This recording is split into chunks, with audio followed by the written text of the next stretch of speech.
What's up? It's Matt Plapp. We're back with another restaurant expert roundup. Today, honored to have Alison Pearlman, the author of this amazing book, May We Suggest. Alison, how are you? I'm terrific. It's great to be on with you. It's great to have you on. So I guess for the audience, introduce yourself. Tell us about who you are and what the inspiration was behind the book. Well, I'm an art historian, which, and I come to this from a diner perspective, hopefully a very informed diner perspective, but that is my angle. And this book for me, it has pretty deep roots for me. I started really collecting menus, when I was a teenager. This is, before I had any professional inkling of anything. I just loved restaurants so much, and I wanted to remember the experiences that I had. So I collected the menus. Now I have this huge collection of menus, which I love. But it started that way with a really personal attachment. And then, my training as an art historian allowed me to see restaurant design, including menus, of course, as something that was culturally significant, something beyond just a personal passion.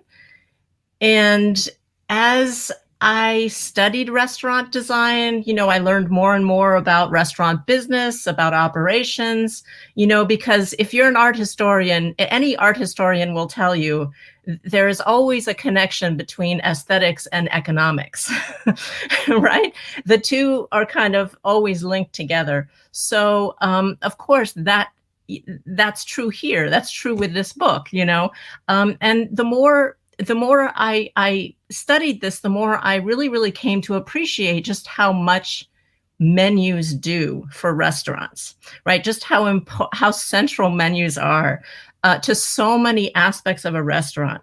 And so in many ways, this book, I hope, allows people to appreciate just the range of aspects of a restaurant that the menu touches. I mean, if you think about it, the contents, the size, and the scope of a menu will determine a great deal about how the restaurant actually operates and how financially viable it can be. And then, because there needs to be an alignment between the menu and in the resources, right? Menus kind of imply the presence and the organization of resources like space and equipment and labor and ingredients. You can see the menu kind of orchestrates that, even if a person dining can't always see exactly how that is, but it will. Of course, this. And at the same time, I also see menus very much as relationship brokers. So, ideally, a good menu, will try to reconcile the interests of diners and restaurateurs, trying to at least make us diners feel that what they offer is what we want, and to do that, you have to limit the diner's freedom of choice, right? So there's this kind of art, there's an art to persuasion, of course, and that's that special way that the menu tries to convince you that what is on offer is what you wanted all along. and hopefully, and there are a couple of ways that the book tries to talk about those things. I think there's sort of two main I guess you could say passages in a way in the book about that. And I talk somewhat about the way that menus try to direct the storyline of our visit to a restaurant, the sort of arc of composing a meal, and the nature of the visit itself as a sort of storyline, because restaurants are, after all, a kind of theater, a subset of theater. At least that's how I see it. And so there's the directing of time, and there's also, of course, the influencing of what we buy and how we feel about that. And that's sort of another aspect. But I would say those are the two main ways that the menu, I think, tries to act upon us. And I say us because, again, the diner perspective is mine. No, and I agree completely. I have always wondered sometimes when I walk into a restaurant, like I travel pretty much every week. I was in Tampa the last couple of days. I was at a place, for example, in Tampa. It was the Maple Biscuit Company, and that got my attention. My client's like, "Do you like biscuits?" I'm like, "Who doesn't like biscuits?" And he's like, "This is the Maple Biscuit Company. Let's go try it out." Well, they could have very easily had 100 types, and they had 5. And to me, that resonated because I didn't have, like, I was at a Chinese restaurant a couple months ago and they had 99 items. And I was like, I mean, they all look good. And I literally took me 10 minutes to figure it out. Whereas the maple bacon, I looked and went, oh, I want this one. It's got exactly what I want. And, the name was creative because they had a unique name to it. It was described, it was 5 choices. But I also liked how the menu flowed because it walked me down a pattern from what I was going to get to what was comboed with it well, and then my drink choices. Whereas sometimes menus are all over the place. Exactly. And what you're describing, the graphic designers call that, information hierarchy, right? it's so you had that sense that you understood rather quickly what the flow and organization was. And, the other thing too, is that you're dealing with, it was easier and faster to comprehend because you had a, the differences were within a category you could already understand, right? It wasn't, you were dealing with varieties of biscuits.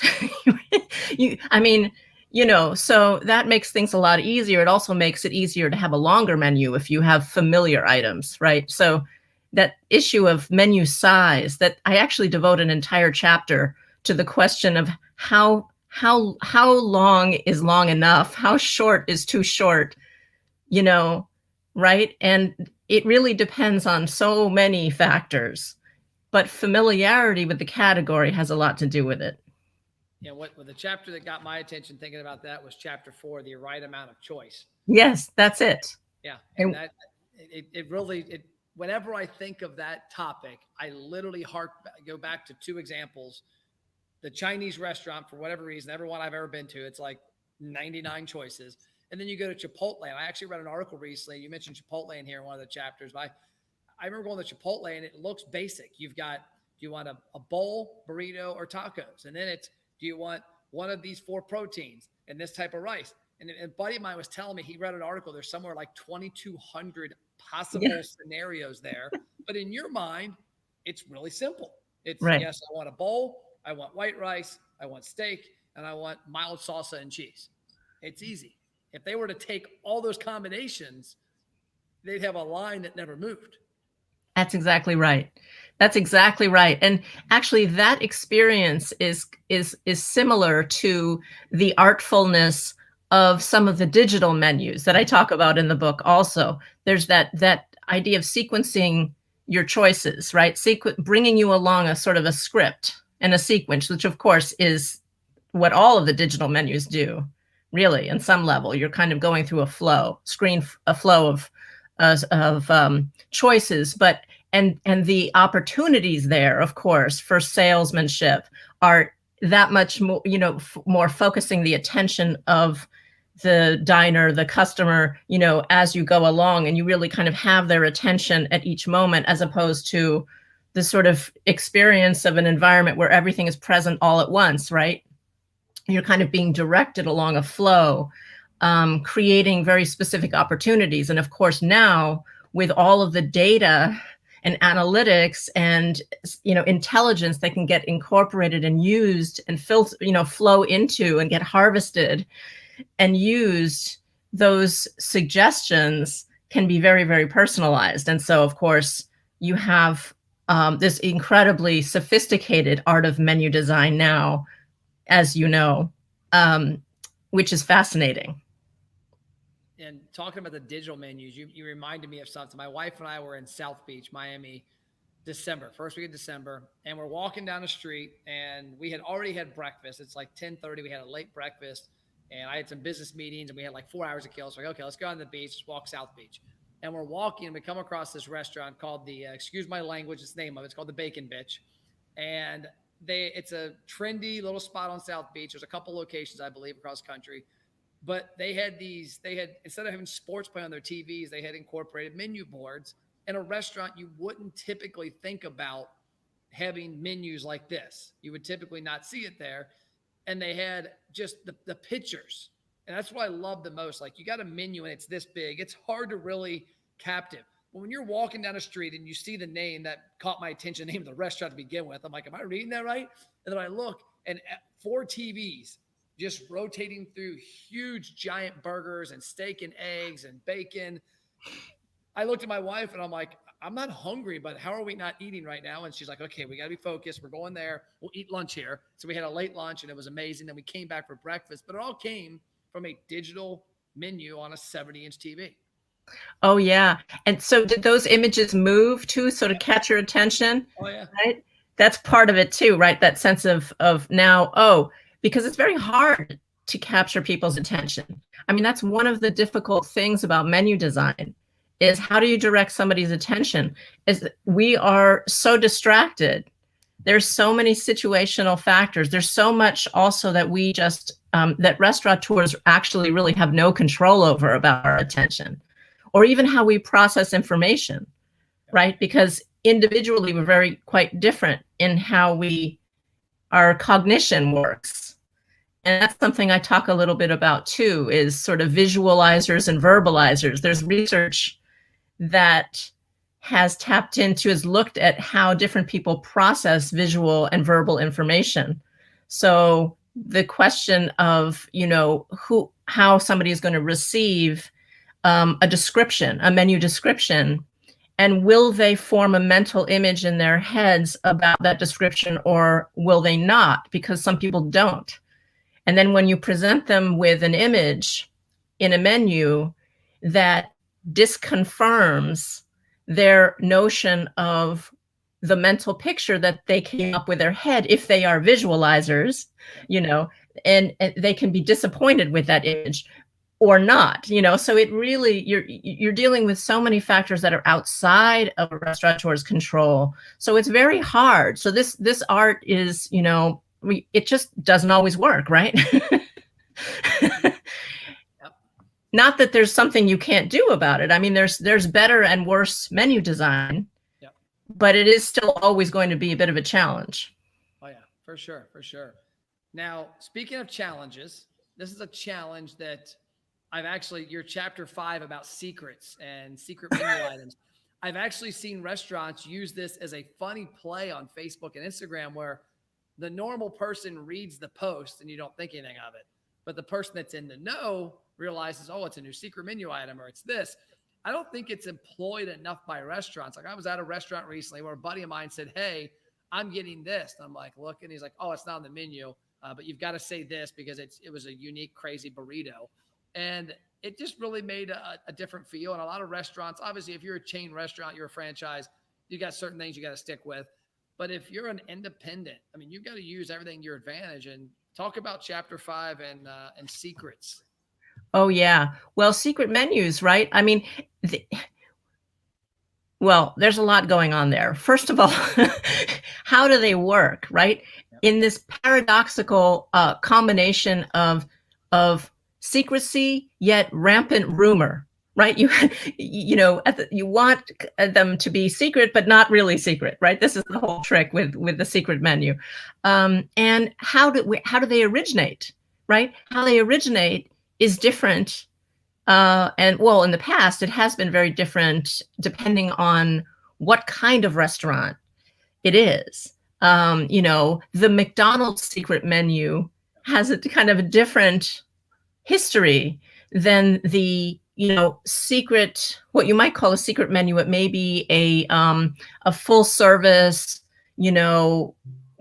establishment that has a more personal service model.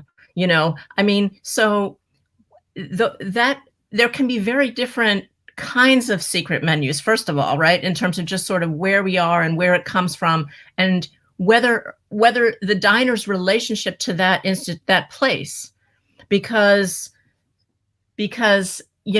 very often, and what I found in sort of looking at the culture of secret menus and the way people talked about them online, or where, the secret menus that were part of like a McDonald's chain or something like that were very different the ways people spoke about them. They spoke about them almost in terms of sort of getting one up on the restaurant, like you're getting you're kind of getting something that you're getting over on them. Yeah, we're gonna go in and we're gonna get this, and it's gonna be cheaper than the Big Mac if you do this and you add that and you mix it together, and you're gonna save $3. Whereas with a full service place, where the service is more personal, you come to know the people, the thing that was off menu was often came about through something that was a favor to you and you alone, that came from the chef, that was a different, where that meant that you earned it, that you earned it because there's a relationship that you have with being a regular somewhere. So the secret menus, I say this because when I think about secret menus, I think of, wow, there's a spectrum of what that even means. But then the other aspect of it is that both types of places have used it more and more, as you suggested, as a marketing tool. Now becoming conscious of, okay, let's use this. And even some of the places that you might expect a more personal approach were sort of kind of crafting these. Maybe there were events where they did a cookout somewhere and they did a special burger, and it became kind of like a way of test marketing, or getting the rumor mill going and getting word of mouth going, so that mouth will come in and ask for can I have that burger you made with the, and then suddenly it becomes a thing. So it definitely has become a marketing angle. And even in some of the big chains, because I was thinking of Panera, and there's an example of Panera Bread doing, actually using the so-called secret menu, which wasn't really secret since they're kind of promoting it in social media, but it's not really on the menu. And then they test marketed that. It was a way of doing that without doing a full-on ad campaign, without spending all this money. It was in a way a cheaper way of test marketing an item that if it became successful, then it might go on the regular menu. You know what I mean? Sort of the feeder tool to do cheaper marketing. Yeah, that's a good idea. And a lot of, I've got a lot of people I deal with restaurants that their secret menu too are graduated items that, these are items that people like, but not enough. And maybe food costs changed or focuses of the restaurant changed. And so it's like, hey, wink, wink, the Brontosaurus burger is not on the menu anymore. But if you come in and, you ask nicely, it's on a menu that we all know how to do. So there's a little element of that too. And a lot of times it comes down to that. The secret menu at some restaurants is just to appease longtime customers when something goes away. Yeah, that's definitely true. Which I can imagine also becoming kind of problematic at some point when restaurants want to move on and not keep that ingredient, unless they're using that ingredient crossover and something else, right? Yep. Hopefully for their sake. Well, I appreciate your time today. I'm glad you were able to make it on. May we suggest the book? It's all over the place. You can get it on Amazon. You can get it on AlisonPearlman.com. Any closing words on how maybe people, because you've got other books as well. Oh, yeah. Well, very different from May We Suggest is Smart Casual, which is all about, actually, that's a cultural history, trying to look at why gourmet restaurants took on more casual elements and features from the 70s onward. So it's a real look into the cultural history of that change. And I just want to say thank you, Matt. This has really been fun.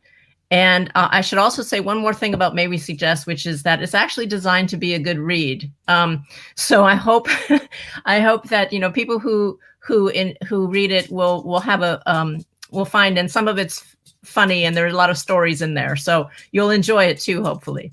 Yeah, and I did. I haven't read the whole book yet. I'm working my way through, but I'm a storyteller. My dad's a storyteller, and I liked how, and I didn't know your background of how you wrote it. Now I can connect the dots that you were a consumer before you came into this, and it makes sense the way you told some of the stories. So love it. I appreciate your time today, and you can go enjoy that sunny California weather. I'm going back to the Kentucky and Cincinnati, Ohio weather. Well, enjoy California when you come here. I will be there in a few months. Thank you. Thank you, Matt. Bye-bye. Bye-bye.